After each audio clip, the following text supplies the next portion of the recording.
Ông trùm buôn ma túy này quá kiêu ngạo rồi. Đối mặt với cảnh sát phá cửa xông vào bắt giữ, hắn vẫn bình tĩnh viết thư pháp. Sau đó bước ra khỏi biệt thự như chưa có chuyện gì xảy ra. Con nhởn nhơ ngậm một điếu xì gà, thái độ rất gợi đòn. Cảnh sát đầu chọc muốn đi lên ngăn cản, ai ngờ bị một phát súng bắn rụng luôn cánh tay. Ngay sau đó là một trận mưa bom bão đạn, mà ông trùm vẫn bình thản đứng hút xì gà. Vì tất cả mọi thứ nằm trong sự sắp xếp của ông ta. Những người này là lính đánh thuê của ông ta. Họ bao gồm những người ưu tú đã nghỉ hưu từ lực lượng vũ trang của các quốc gia khác nhau. Họ đã được trang bị tốt cả về vũ khí lẫn kỹ năng. Cảnh sát bị đánh úp bất ngờ không kịp trở tay, cuối cùng cảnh sát bị thương vong nặng nề. Tên ông ta là Mẫn Đăng, là một ông trùm ma túy vô cùng độc ác, là mục tiêu mà cảnh sát nhắm đến trong nhiều năm nay. Mẫn Đăng không tiếc tiền mời lính đánh thuê mạnh nhất ở nước ngoài, chính là vì giết chết người đàn ông tên Lãnh Phong này. Tom, thủ lĩnh lính đánh thuê, coi việc này dễ như trở bàn tay. Mẫn Đăng cảnh cáo hắn đừng coi thường người Trung Quốc. Khi gặp Lãnh Phong, hắn sẽ biết mình phải đối mặt với cái gì. Trung Quốc cũng chính là cấm địa của lính đánh thuê. Lãnh Phong là một nhân vật như thế nào? Anh là một tay bắn tỉa hàng đầu. Trong một chiến dịch truy bắt đối tượng mua ma túy, tên tội phạm xảo quyệt bắt con tin và trốn sau bức tường làm bằng bê tông cốt thép. Vũ khí mà quân đội mang theo không thể xuyên qua bức tường dày như vậy. Vì sự an toàn của con tin, đội trưởng đành phải ra lệnh dừng tấn công. Nhưng Lãnh Phong nhìn đồng đội hy sinh vô ích, anh không thể chờ đợi như thế này. Vì vậy anh bất chấp mệnh lệnh của cấp trên, tìm vị trí tốt nhất để bắn. Phát súng đầu tiên để xác định mục tiêu. Phát súng thứ hai bắn vào một bức tường mỏng. Phát súng thứ ba găm thẳng vào đầu tên tội phạm, thành công giải cứu con tin. Tuy nhiên chỉ vì 3 phát súng này, Lãnh Phong mới gặp đại họa. Bởi vì tên này chính là em trai ruột của trùm ma túy Mẫn Đăng. Lãnh Phong cũng vì làm trái với mệnh lệnh của cấp trên, bị nhốt trong phòng giam như một hình phạt. Điều này cũng cho phép anh có một cơ duyên mới. Hành động của anh đã được đội trưởng Tiểu Vân của trung đội Chiến Lang nhìn trúng. Trung đội Chiến Lang là át chủ bài của lực lượng đặc chủng quân đội. Tiểu Vân nhìn thấy năng lực của Lãnh Phong, phá cách để bật anh gia nhập vào trung đội Chiến Lang. Là một lực lượng ưu tú trong quân đội, lễ nhập đội là không thể thiếu. Xe bọc thép và xe tăng đến từ mọi hướng. Tiểu đội trưởng chĩa thẳng khẩu pháo vào mặt Lãnh Phong, nhưng ánh mắt anh cũng không chớp một cái. Đối mặt với lời nói công kích của tiểu đội trưởng, Lãnh Phong không hề sợ hãi. Hai người bốn mắt đối diện nhau, loại khí chất cứng rắn này làm cho đội phó Du Phi rất thích. Ngày hôm sau, Chiến Lang bắt đầu huấn luyện diễn tập. Chỉ huy phía địch chính là chỉ huy cũ của Lãnh Phong.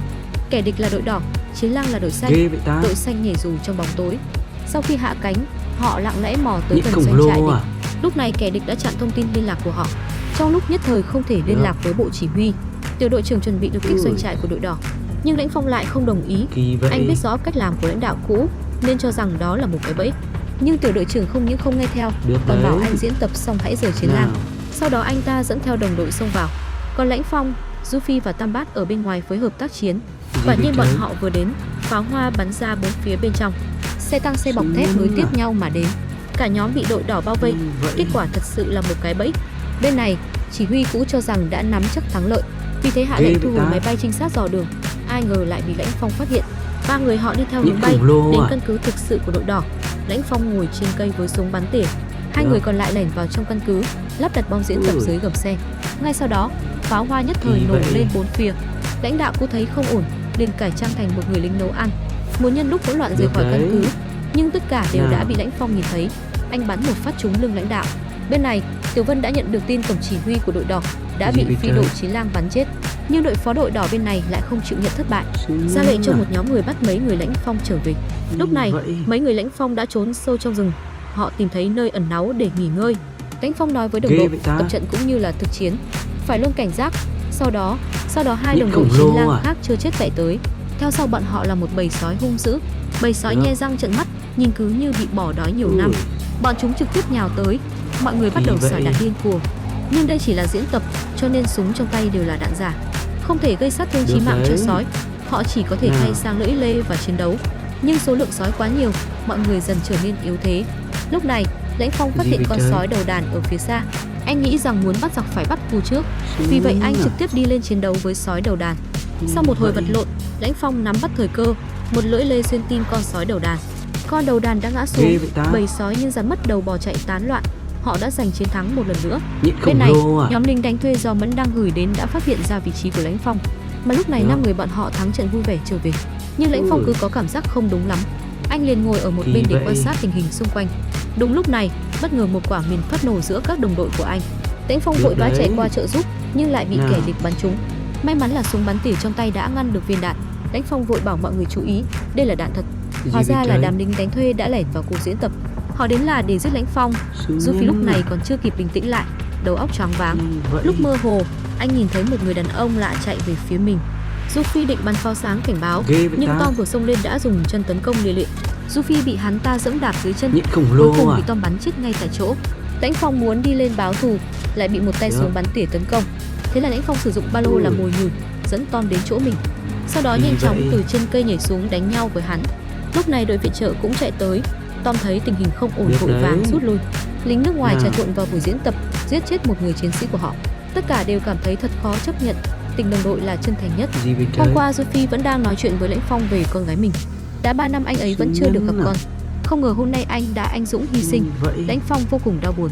Trung tâm chỉ huy cũng gửi máy bay trực thăng để săn lùng nhóm lính đánh thuê.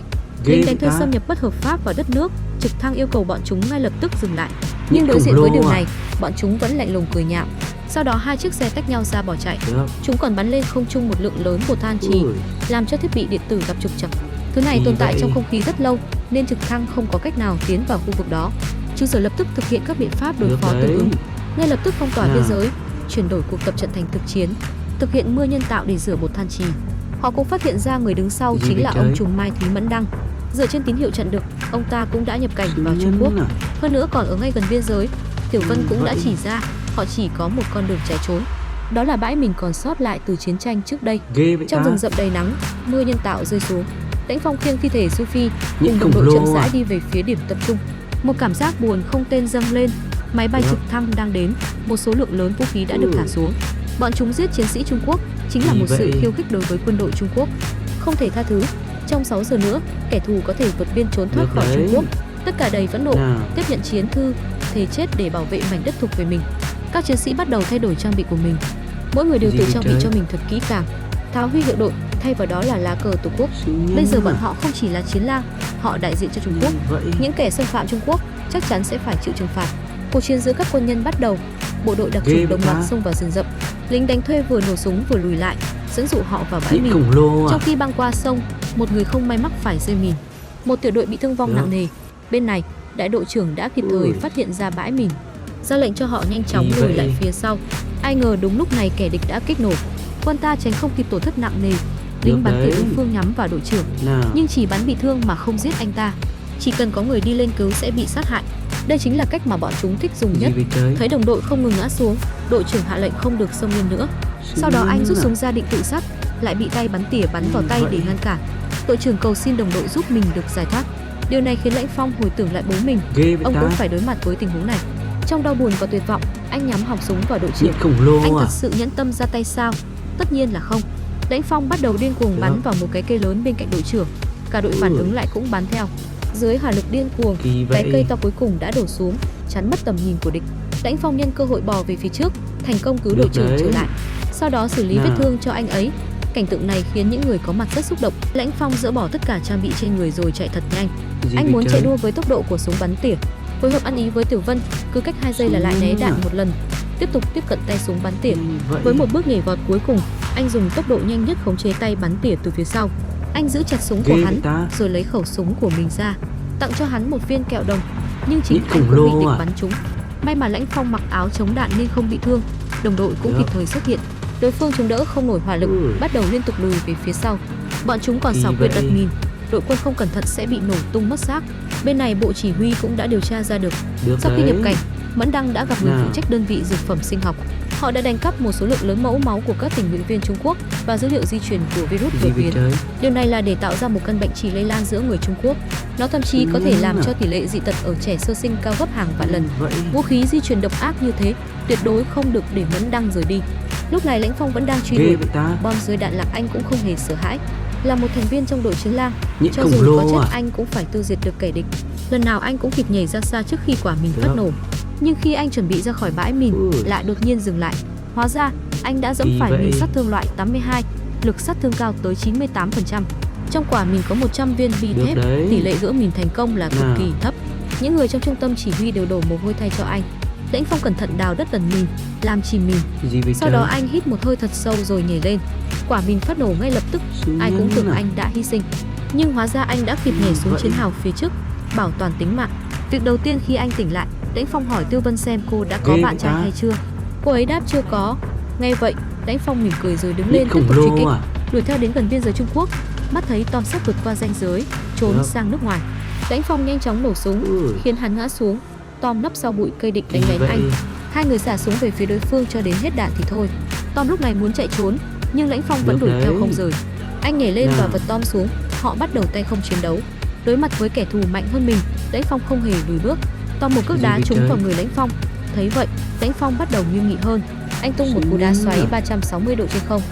Lúc này, lưỡi dao đã chậm rãi đâm về phía Lãnh Phong. Anh cố gắng hết sức để chống trả. Lãnh Phong nhanh như chớp xoay dao cứa vào tay Tom. Lãnh Phong trải qua 2 ngày 2 đêm diễn tập, cộng thêm với lần thực chiến này, thể lực của anh bắt đầu không chống đỡ nổi. Cuối cùng bị Tom đá mạnh ngã xuống đất. Tom cầm dao kề vào cổ Lãnh Phong, lấy cờ Trung Quốc trên tay anh và bắt đầu sỉ nhục. Dám xúc phạm đất nước của tao, mày đúng là chán sống rồi. Lãnh Phong dùng sức đẩy mạnh con dao của Tom, đâm thẳng vào cổ của đối phương. Sau đó, một số nhân viên y tế chạy đến, muốn băng bó vết thương cho Lãnh Phong. Lãnh Phong bình tĩnh cười, quân nhân Trung Quốc không thể có hình xăm. Lãnh Phong lập tức trở tay, cầm kim tiêm đâm ngược vào cổ đối phương. Mẫn đang ở phía sau nhìn thấy, vội vàng bắn súng về phía anh.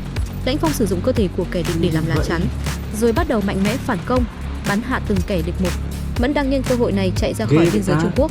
Lãnh Phong chuẩn bị nổ súng bắn chết lão ta, nhưng đúng lúc này súng của anh lại hết đạn. Thế là anh cầm lưỡi lê, định liều mạng một trận với lão ta. Đúng lúc này, một số lượng lớn lính đánh thuê xông đến ứng cứu Mẫn Đăng. Lãnh Phong đá văng tên đàn em ra, rồi giẫm Mẫn Đăng dưới chân mình. Đối mặt với họng súng của bọn họ, anh mặt không biến sắc bảo họ có giỏi thì xông lên. Khí thế của anh trấn áp kẻ địch, khiến bọn chúng không ai dám manh động. Thời khắc ngàn cân treo sợi tóc này, đội quân vũ trang của anh đã đến. Thấy quân đội Trung Quốc đông đảo mạnh mẽ, đám lính đánh thuê sợ hãi bỏ chạy. Các mẫu máu cũng đã được lấy lại thành công, tất cả trở lại yên bình. Bộ phim Chiến Lang phần 1 cũng kết thúc tại đây. Cảm ơn các bạn đã xem hết video của mình. Xem xong bạn có cảm nghĩ gì? Hãy comment cảm nghĩ của bạn dưới phần bình luận cho mình biết nhé. Hẹn các bạn trong video ngày mai. Nhện khổng lồ à?